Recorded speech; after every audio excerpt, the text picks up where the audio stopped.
And this is the Convict Australia podcast. Thank you for tuning in.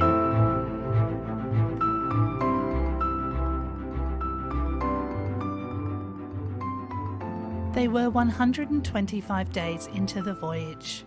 They left Cork in Ireland on the 8th of January 1835, and so far it had been a fairly uneventful trip.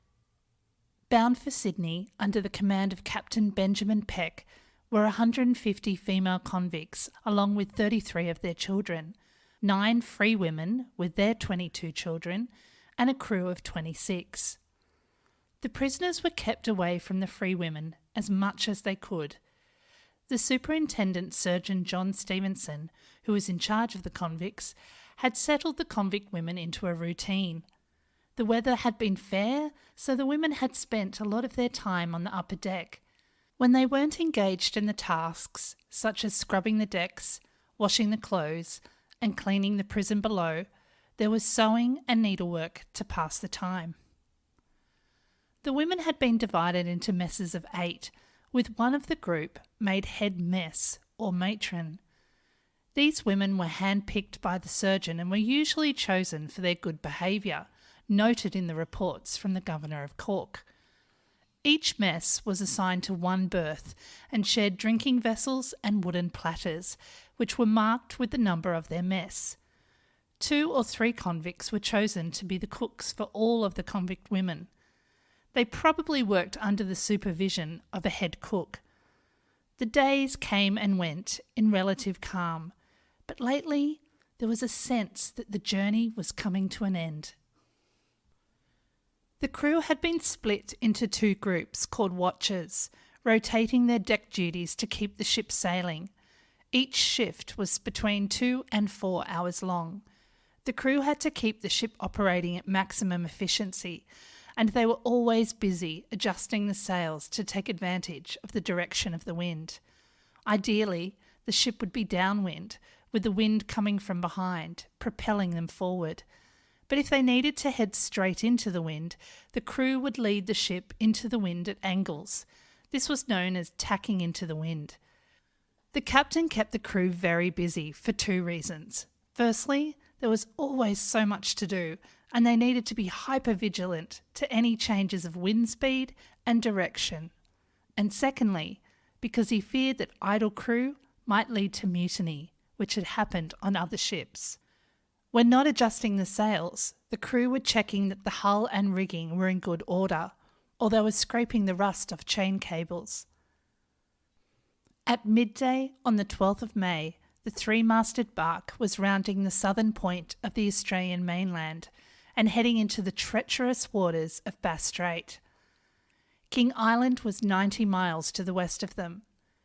Peck was an experienced master and had sailed the Neva to Port Jackson about 2 years prior. Having spent those 4 months sailing her from Plymouth, he knew her every quirk, from the way she heaved under sail to the rolling waves, to the sound of the whistle in her ropes, and the creaks made under his feet as he charged from one end of her to the other. Every ship had its own soul, and a deep connection was formed by her seamen. At 2 a.m, the wind picked up, and King Island was spotted. Peck felt confident in his calculations, and by the light of the moon he steered the Neva port tack to keep clear of the Harbinger Reefs. They continued on this way for the next 3 hours until the lookout cried out that there were breakers ahead. Peck instantly responded by ordering the helm hard a starboard. But as the Neva turned, her keel struck a rock and came away. Peck navigated her back into the wind again, but struck the reef on the port bow and swung broadside on.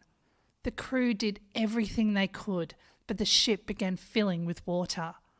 The foremasts and topmasts were cut away, but the posts holding up the prison walls collapsed in, causing the prisoners to scramble up to the top deck. The crew now began to launch the lifeboats, but when they were preparing the gig, the iron davit broke in their haste and the gig broke into pieces. They swiftly began untying the next boat and lowering it down into the sea. On board this pinnace was Captain Peck, a very ill Stevenson who had been suffering from scorbutic dysentery, and a handful of crew and prisoners. But the women left behind, in their growing panic, rushed the small boat, and it sank. Unfortunately, everyone in the little boat drowned, apart from the captain and 2 of the seamen. The longboat and the cutter were the next boats to be launched, but they were both capsized by the crashing waves. 4 hours had now passed since the Neva had crashed into the rock. Some of the women had helped themselves to the liquor in the cuddy and were hopelessly drunk when the ship began to break into pieces from the pounding waves. The poop deck caved in on top of the women, killing most inside the cuddy. Many of those who weren't killed were too drunk to save themselves and perished. As the ship broke apart, the people left on board fell straight into the cold water and struggled to stay afloat. Sadly, most people couldn't swim and were swept away and drowned. Others scrambled to grab hold of debris that had floated to the surface. Captain Peck and around 20 other people held on to one piece of the ship, but with each wave crashing down upon them, after 8 hours of drifting, only Peck and 2 others remained. Over the next 8 long hours, 22 men and women survivors drifted to shore, still clinging to pieces of the wreckage. They stumbled out of the water, utterly exhausted, and collapsed in a heap. There was Captain Peck, Chief Mate Joseph Bennett, 12 female prisoners, and 8 of the crew. They looked around and discovered a barrel of rum had washed ashore. Peck served each survivor a dram of the rum to warm themselves a little. They soon fell into an exhausted sleep in the nearby bush. When Peck awoke, he was dismayed to find many of them had died during the night, and strangely, some of them were found face down in the sand in different locations. He concluded that they must have died of cold and fatigue. There were now only 15 survivors. In the coming days, various bits and pieces from the ship drifted to shore. The survivors collected whatever was useful for them and were overjoyed when barrels of flour and pork washed ashore. But debris and supplies were the only thing that reached them. Up and down the beach, they were confronted by the horrifying sight of the dead bodies of the people who they had spent the last few months with. Over the course of 2 days, Peck and his crew buried 95 bodies. Dejected and weak, they waited out their time, rationing their supplies and praying that a passing ship would rescue them.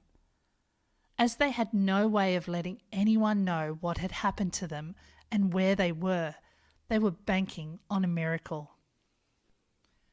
2 weeks had passed and they were surely feeling hopeless, that they would slowly die on this deserted beach on the other side of the world. That was until they saw 2 men walking towards them. They could scarcely believe what they were seeing. The group met the men with jubilation, thinking that they had been saved. But to their disappointment, the men had been marooned also. They soon learned that the ship these men had been travelling on, called the Tartar, had been wrecked at about the same time as the Neva. The men told them of a man named Scott, who worked as a sealer who was living on the island. Together they went to Scott's hut. Scott owned several dogs and used them to capture wallabies to feed all the survivors.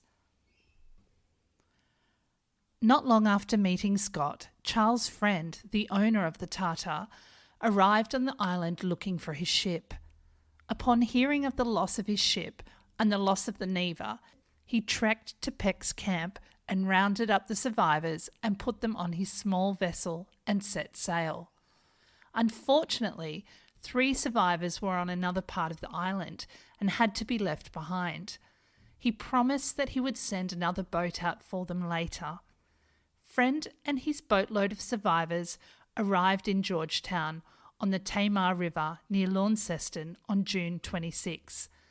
It had been more than 6 weeks since the Neva had been wrecked, and true to his word, a government vessel was sent back to King Island to rescue the 2 women and the man that was left behind.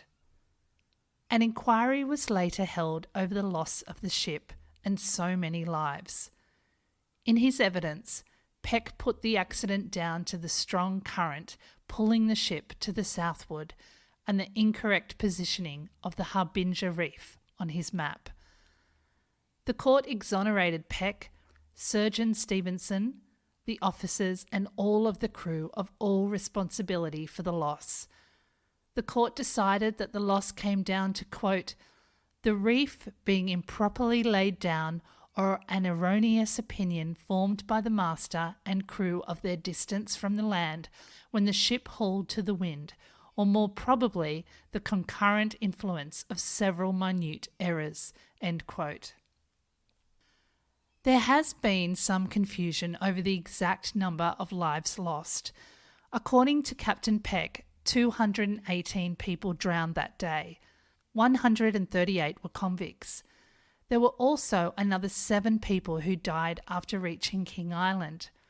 6 of the 7 were convicts, bringing the total loss of life to 225 people. 144 of those were convicts. 55 of them were children, making it one of the worst shipwrecks in Australian history. Thank you for listening to the Convict Australia podcast.